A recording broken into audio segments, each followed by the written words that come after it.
ابو کو تھپڑ نہیں مارنا چاہیے تھا. لڑکا میٹرک میں کیا فیل ہوا, باپ نے گھر سے نکال دیا. ہم جو ماں باپ ہوتے ہیں نا, اپنے بچے سے بڑی امید لگا لیتے ہیں. ہم سوچتے ہیں جو ہم نے اچیو نہیں کیا ہمارا بچہ وہ اچیو کرے.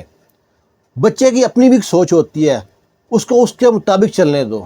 اس پہ تھوپ دیتے ہیں نہیں تم نے یہی کرنا ہے, یہ بننا ہے, یہ بننا ہے, یہ بننا ہے, اور بچہ جناب کچھ اور ہی بن جاتا ہے. شفیق نے جب میٹرک امتحان دے رہا تھا جن دنوں میں, ان دنوں میں اس کی ماں بیمار رہتی تھی. کچھ جس سے میں رسولیاں نکل آئی, ان کے علاج کے لیے ماں کو کبھی ہسپتال لے کے آتا, کبھی گھر لے کے آتا, کبھی تیمارداری کر رہا ہے, کبھی دوائی دے رہا ہے, کبھی سر دبا رہا ہے, کبھی پاؤں دبا رہا ہے. تو پڑھائی پہ دھیان نہ دے سکا, اور باپ نے بچے سے امید لگا رکھی تھی, کہتا A+ آنے چاہیے. شفیق محنت تو بہت کر رہا تھا, اس کو پتا تھا کہ میرے نمبر نہیں آئیں گے اتنے. وہی ہوا. اب جو بچہ پیپر دے کے آتا ہے نا, 100% پتہ ہوتا ہے اس کو کہ میرے نمبر کتنے آئیں گے. اب جس دن رزلٹ آیا, وہ رزلٹ دیکھنے بھی نہ گیا. وہ سوچتا ہے میں گھر جاؤں گا, اب اگر ابو کا موڈ اچھا ہوا تو سمجھو میں پاس ہوں, ورنہ تو معلوم پڑ جائے گا.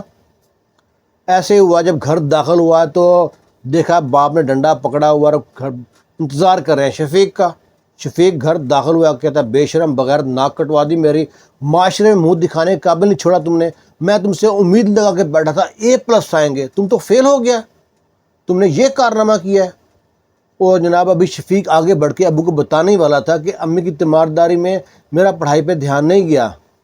ابھی وہ کہنے ہی والا تھا, باپ کا زوردار سناٹے دار تھپڑ لگایا کان پہ سے, کان میں شاں شاں ہو رہی ہے, اس کان سے دھواں نکل رہا ہے. وہ بڑا پریشان ہوا کہ میں کیا کروں اتنے میں. ابھی وہ سنبھلا ہی تھا کہ ابو نے ڈنڈا جو پکڑا تھا نا, وہ کمر پہ برسا دیا, اور امی وہاں پہ بستر پہ لیٹی پڑی ہیں, ان کے منہ سے آواز نہیں نکل رہی, بیمار تھی. اپنے اشاروں سے سمجھا رہی ہیں, کوشش کر رہی ہیں چھڑانے کے لیے, آگے پہنچوں اٹھ نہیں پا رہی, چرپائی سے گر گئی ہیں. ابو بھاگے, میں بھی بھاگا, جا کے امی کو اٹھا کے بستر بٹھایا. ابو نے خبردار ہاتھ لگایا تو نکل جائے یہاں گھر سے, تو ہمارا اولاد ہی نہیں ہے.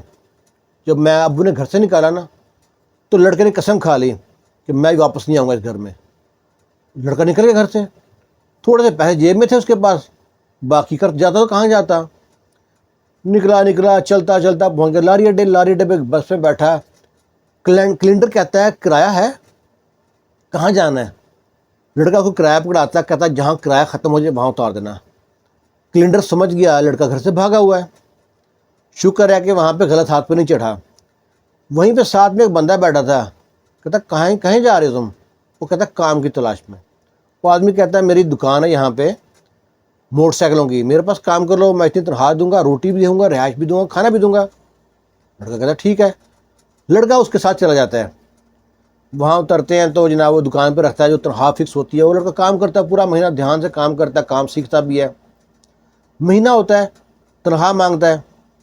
وہ بولتا ہے پیسے نہیں ہیں ابھی میرے پاس, اگلے مہینے کٹھی لے لینا. لڑکا بولتا ہے ٹھیک ہے. اگلے مہینہ آتا ہے, مہینہ ختم ہوتا ہے, پھر کہتا ہے پیسے. وہ کہتا ہے مجھے معلوم ہے تو گھر سے بھاگ کے آیا, کوئی پیسہ نہیں ہے, تمہیں رہائش دے رہا ہوں, روٹی دے رہا ہوں, کھانا دے رہا ہوں, یہ بہت ہے. اب لڑکا بڑا پریشان, کروں تو کیا کروں, غلط پھنس گیا. وہ نا 2-3 دن اپنا موڈ خراب رکھتا ہے, پھر بعد میں جا کے کہتا ہے کہ نا مجھے اپنے گھر کی یاد آ رہی ہے, میں گھر واپس جانا چاہتا ہوں اپنے, مجھے صرف کرایہ دے دو. اس آدمی نے سوچا چلو ٹھیک ہے, جان چھوٹ رہی, کرایہ دے دیتا ہوں. انہیں کرایہ دے دیا. واپس گھر نہ گیا, اور نکل پڑا آگے کی طرف. آگے گیا, مسجد میں نماز پڑھ کے باہر بیٹھا ہے, لوگ آ رہے ہیں جا رہے ہیں, دیکھی جا رہا ہے ان کو. وہاں بھی کوئی شکاری آدمی گھوم رہا تھا. بس اسٹاپ کے ساتھ ہی وہ مسجد تھی. اس نے وہ لڑکے سے پوچھا کہاں جانا ہے. لڑکا کہتا ہے مجھ کو نا شہر جانا ہے, میں کام کے لیے. کہتا ہے میرے پاس کام ہے, میری زمینیں ہیں, بھینسیں وغیرہ ہیں, جانور ہیں, ان کو چرا لو, اتنے پیسے دوں گا, اور روٹی رہائش کھانا دوں گا. اور ویسے میرا بیٹا نہیں ہے تو میرا بیٹا بن کے رہنا. لڑکا سوچتا ہے کہیں فراڈ نہ ہو جائے. پھر کہتا ہے کہ یہ تو کہہ رہا ہے بیٹا بن کے رہنا, میرا بیٹا بھی نہیں ہے. جو بوڑھا آدمی ہے, اس کا نام تھا چاچا. کہتا ہے وہ بوڑھا آدمی کہتا ہے میرا نام ہے نا دین محمد ہے, پورا گاؤں میں چاچا دینو کہتا ہے. گاؤں میں بڑی عزت ہے, بڑی دولت ہے, بڑی شہرت ہے. لڑکا نا اس کے جھانسے میں آتا ہے, چل پڑتا ہے. شہر ختم ہوتا ہے, جنگل آتا ہے, جنگل ختم ہوتا ہے, دریا آتا ہے. لڑکا پریشان, جانا کہاں ہے آگے. جب دریا آتا ہے تو وہاں پہ سامنے کشتی میں لوگ بیٹھے ہوتے ہیں, مونچھوں والے, پستولیں ہوتی ہیں, گنیں ہوتی ہیں ان کے پاس. اور نہ وہ لڑکا حیران پریشانی کہاں آ گیا، غلط پھنس گیا. وہ بھی کشتی میں بٹھاتا ہے اس کو، خود بھی بیٹھتا ہے. اب وہ جو لوگ بیٹھے تھے نا وہ اشاروں اشارے میں پوچھتے ہیں یہ کون ہے، وہ اشاروں اشارے میں بتاتا ہے نیا بکرا ہے. اب وہاں پہنچنے کے بعد جب اس کا ایریا شروع ہو جاتا ہے تو چاچا دینو کہتا ہے میرا نام کوئی چاچا دینو شروع نہیں ہے، ہم یہاں پہ شہر میں جاتے ہیں، لوگوں کو لے کے آتے ہیں، اٹھاتے ہیں اور ان سے تاوان لیتے ہیں. جو ہمارے کام کا ہوتا ہے اسے تاوان لے لیتے ہیں، اور جو ہمارے کام کریے تو گولی مار کے پھینک دیتے ہیں. اب تو بتا ہمارے ساتھ کام کرے گا تو ٹھیک، یہاں پہ لوگوں کی خدمت کرنا، کھانا بنانا، سیوا کرنا لوگوں کی، اگر یہ کام کرے گا تو یہاں پہ رہ سکتا ہے، ورنہ تو یہ مار کے پھینک دیں گے. لڑکا کہتا ہے میں تو پہلے گھر سے بھاگ کے آیا ہوں، میں آپ کی سیوا کروں گا. لڑکے نے سمجھداری کام کیا. اب وہاں پہ وہ کام کرتا رہا، جن کو اٹھا کے لاتے، کڈنیپ کر کے لاتے، ان کو رکھتا، ان کو کھانا بنا کے دیتا. وہ ایسے نہ ایک بندے کو لے کے آئے، شیخ وقاص تھا، اس کا ہوٹل تھا اپنا کوئی. اس کو جب لے کے آئے نا تو شیخ وقاص کو کھانا بنا کے دیتا. شیخ وقاص کے سے نا ڈیمانڈ کی گھر والوں سے 5 کروڑ کی. یہ سوچتا ہے بڑا کوئی امیر آدمی ہے یہ. تو شیخ وقاص بچے سے کہتا ہے تم یہ کوئی نا ایسے لگتے نہیں ہو، ڈاکو خاندان سے نہیں لگتے نہیں ہو، ان کے طرح نہیں ہو، تم بڑے اچھے لڑکے ہو، تم یہاں کیسے پھنس گئے؟ تم تو اگر میری دکان پہ ہوتے نا، میرے ہوٹل میں ہوتے، میں تمہیں اچھی جاب پہ رکھتا. لڑکا کہتا ہے آپ کیا کام کرتے ہیں؟ کہتا ہے میرا ہوٹل ہے شہر میں، بڑا مشہور ہوٹل ہے. کہتا ہے اچھا. تو لڑکا نا اس کے ساتھ پلان بنا لیتا ہے کہ میں آپ کو یہاں سے نکالوں گا. شیخ وقاص کہتا ہے تم اگر مجھ کو نکالو گے نا سمجھ لو تم نے مجھے خرید لیا. اب نا وہ لڑکا پلان کر کے رکھتا ہے، کچھ بیہوشی کی دوائی کھانے میں لاتا ہے، سب کو بیہوش کرتا ہے، کیسے وہاں نکلتے ہیں. وہاں سے نکلتے ہیں بھاگتے دوڑتے جناب شہر تک پہنچ جاتے ہیں. وہ لوگ پیچھا تو بہت کرتے ہیں پر ہے کہ یہ لوگ بچ جاتے ہیں. اپنے ہوٹل پہ آ جاتا ہے، وہاں پہ آ کے جناب سکون کا سانس لیتے ہیں اور ہوٹل چلانا شروع کر دیتا ہے. اور ہر بات پہ شیخ وقاص کہتا ہے اس کو کہ تم نے مجھ کو خرید لیا ہے، میں تیرا غلام ہوں، تم میرا مالک ہے آج کے بعد. ہوٹل پہ اس کو کیش میں بٹھاتا، سارے کام اس سے لیتا. جب اس کے ساتھ 5-7 سال کام کیے نا، اس سے کہتا ہے کہ میں اپنی بیٹی کی شادی تم سے کرنا چاہتا ہوں، تم اور گھر سے بتایا بھاگ کے آئے ہو، تم پتہ کرو نا اپنے گھر والوں کا تاکہ شادی کریں. لڑکا جاتا ہے اپنے گھر، سوچتا جاتا ہے میں قسم کھا کے آیا تھا، پر اس کے ماں باپ کی خیال، ماں کا بہت خیال آتا ہے، ابو کا خیال نہیں آتا اس کو. اپنے محلے میں پہنچتا ہے، گھر والے میں بڑی دل میں نا دھک دھک دھک دھک ہو رہا ہے. اپنے گھر کے پاس دیکھتا ہے کہ گھر تو بڑا صاف ستھرا ہوا پڑا ہے، پلستر ہوا پڑا ہے، رنگ رنگ ہوا پڑا ہے.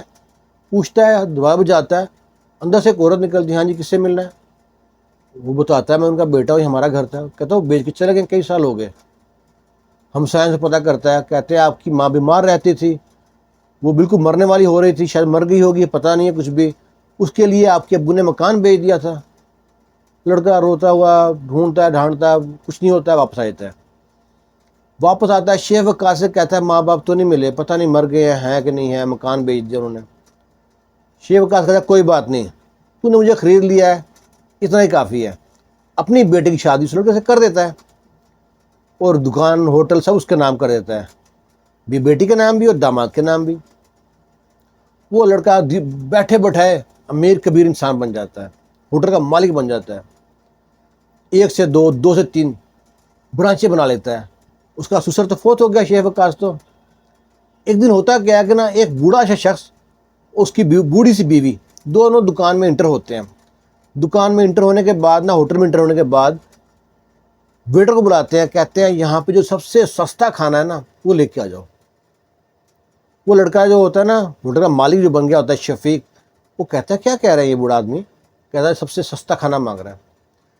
کہتا ہے سب سے مہنگا اور اسپیشل کھانا لے کے جاؤ ان کے لیے. ان سے کہنا پریشان مت ہو، بل ہو چکا ہے. وہ کھانا لے کے جاتے ہیں اس کے لیے.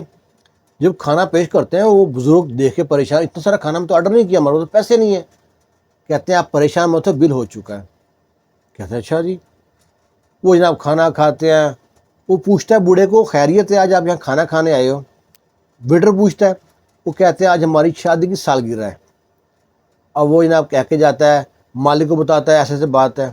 مالک کہتا ٹھیک ہے، کیونکہ وہ اسی کے ماں باپ تھے، جو شفیق تھا نا اس کے ماں باپ تھے. وہ کھانا کھا کے نکلتے ہیں، ان کے پیچھے چل پڑتا ہے، دیکھتا کہاں جاتے ہیں. یہ ایک خستہ سی جھونپڑی ٹائپ گھر تھا، وہاں انٹر ہوتے ہیں، دروازہ بند کرنے لگتے ہیں جھونپڑی کا ہی. تو یہ دھکا دے کر دوبارہ کھول دیتا ہے. وہ دیکھتے ہیں تو باپ تو نہیں پہچانتا, مونچھیں وچھیں بڑی بڑی رکھی تھی, ہلکی سی داڑھی رکھی ہوئی تھی. ماں کو پتہ نہیں کہاں سے لگتی کہتی ہے, پتہ نہیں, ماں کہتی ہے پتہ نہیں, میرا دل کہتا ہے یہ ہمارا پتر شفیق ہے. اتنا کہتا ہے تو جناب بیٹا نا قدموں میں گر جاتا ہے, ماں قدم چومتا ہے, باپ کے پاؤں پکڑتا ہے, معافیا مانگتا ہے, کہتا ہے ابو جی زندگی کا سبق مل گیا, اب مجھے معاف کر دیں. وہ کہتا ہے پتر ہم تو تجھے مار بیٹھے تھے. لڑکا کہتا ہے میں بھی آپ لوگوں کو مار بیٹھا تھا. تو وہاں پہ جناب وہ ملتے ہیں, دکھ سکھ پھولتے ہیں. ہم لوگ کیا کرتے ہیں, ہم لوگ بھی اپنے مطلب کے لیے بچوں پہ سختی کرتے ہیں, پڑھائی کرا, یہ کر, پڑھائی کر, پڑھائی کر, پڑھائی کر, 24/7 پڑھائی کر. بچے کو ریلیکس بھی کرنے دیں, اس کا دماغ میں بھی کچھ چل رہا ہے نا, اسے گائیڈ کریں وہ کیا چاہتا ہے, کس فیلڈ میں جانا چاہتا ہے. اکثر جب بچے فیل ہوتے ہیں نا اسی لیے دکھ کی وجہ سے اور ماں باپ کے ڈر وجہ سے, کوئی ٹرین کے نیچے رہتا ہے, کوئی دریا میں چھلانگ لگا دیتا ہے, کوئی بلڈنگ چھلانگ لگا دیتا ہے. تو بچوں کو بچے کی طرح ٹریٹ کریں, جلاد نہ بنائیں ان کے لیے آپ. تو یہ چھوٹا سا واقعہ ہے, ریئل سٹوریاں ایسی بہت سی سنی ہوں گی آپ نے. اس کے بارے میں اپنی رائے ضرور دیجیے گا. خوش رہیں, شاد رہیں, آباد رہیں. اللہ حافظ.